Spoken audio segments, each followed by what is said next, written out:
Greetings world. We are anonymous.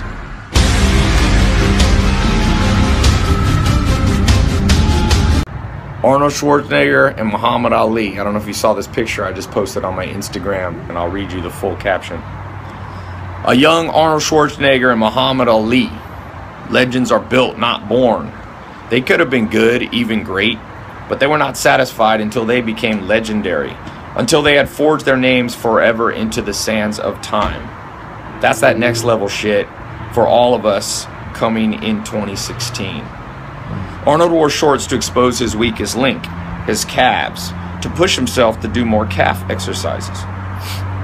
Muhammad Ali didn't count his sit-ups 1, 2, 3, 4 like most people in the gym. He would start his sit-ups first until he felt the burn, and only then did he begin the count. To push yourself to master something, to me this is a human's highest achievement. It's the little things that add up. Find one thing, big or small, and commit. Build yourself incrementally in baby steps, mind, body, soul. Mentors overseeing your progress and ridding you of your blind spots. 1 year, 5 years, maybe 10 or 15 years. Hard work.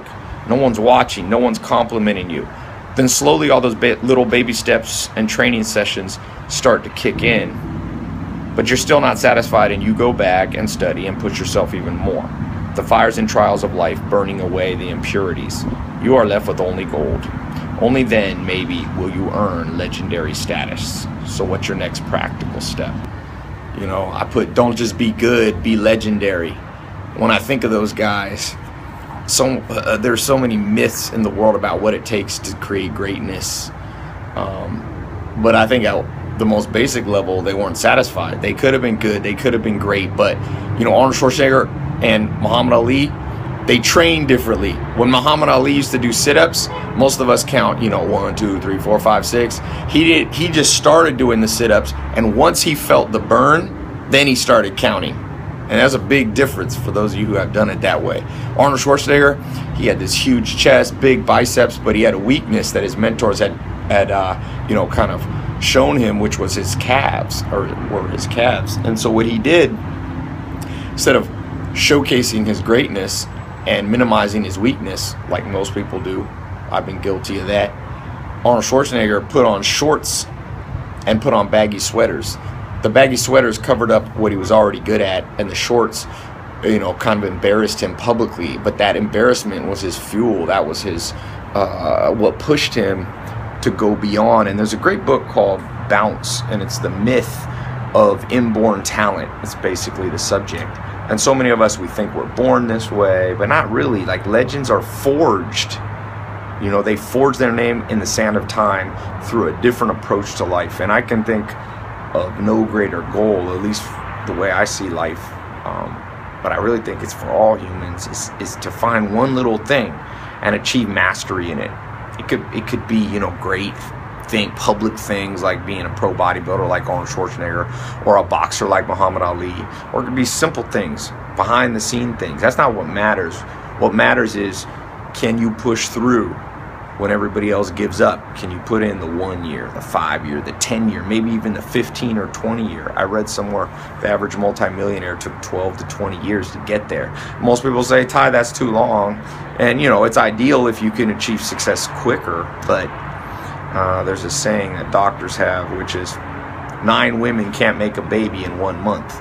It takes 9 months to make a baby. You can't add more women into the equation and speed up a baby's gestation period. It's 9 months. And I think at some level, legendary status, there's only so much you can do to speed it up.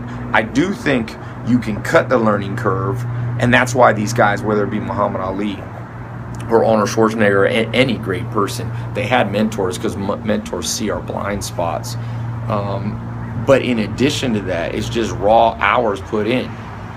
My trainer, one of my trainers, Pooh Richardson, who played in the NBA for 10 years, he always tells me, your repetitions are your reputation.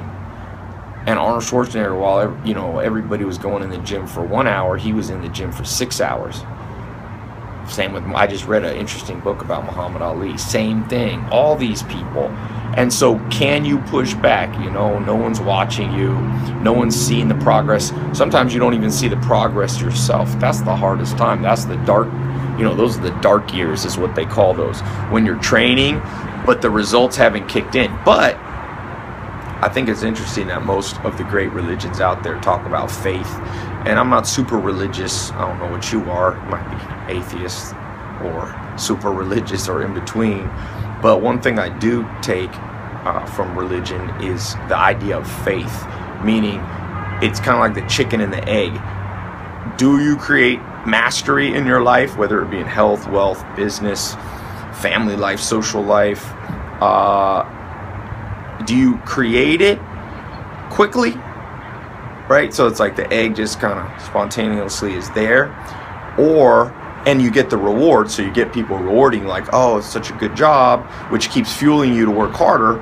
Or do you start with the training, right, when there's no praise? And that's what makes it hard. So I say it's the chicken and the egg. Most people don't have the faith in yourself, in that one thing that you committed to. You can't commit to everything, but you find that one thing, that faith, and I'm not saying this in a super spiritual way, but to see the unseen before it happens. That's what kept Arnold Schwarzenegger in the gym for 6 hours before he was Mr. Olympia. Or that's what got Muhammad Ali to his first fight, because you can't have the fight without the training, yet most people won't train without knowing there's a fight. That's what I meant by the chicken and the egg.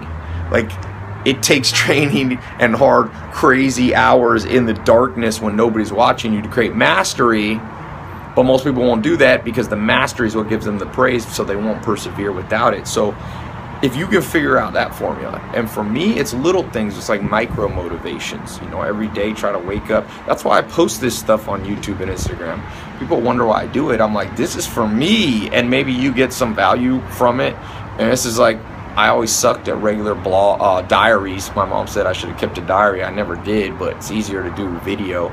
So I just snap these. These are my micro motivations. I wake up, I see Arnold Schwarzenegger, Muhammad Ali young, and I'm like, damn, you know, I want to be young and begin on my path to creating some level of legendary status. Not to show off, but because there's internal intrinsic value to it too.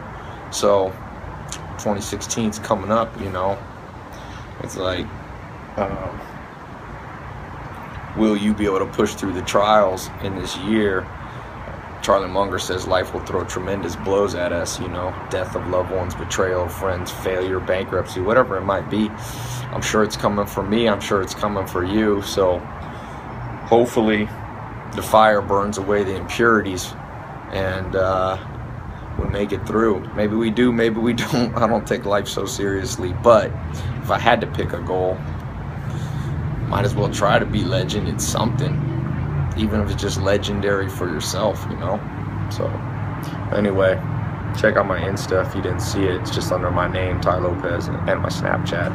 My Snapchat's Tai Lopez and the #1. So, you know, I try to write myself. I read Warren Buffett write some stuff when he wakes up, just to kind of have everything coalesce into one cogent thought. And that was my thought for the morning. Maybe it inspired you a little bit. It got me focused, you know.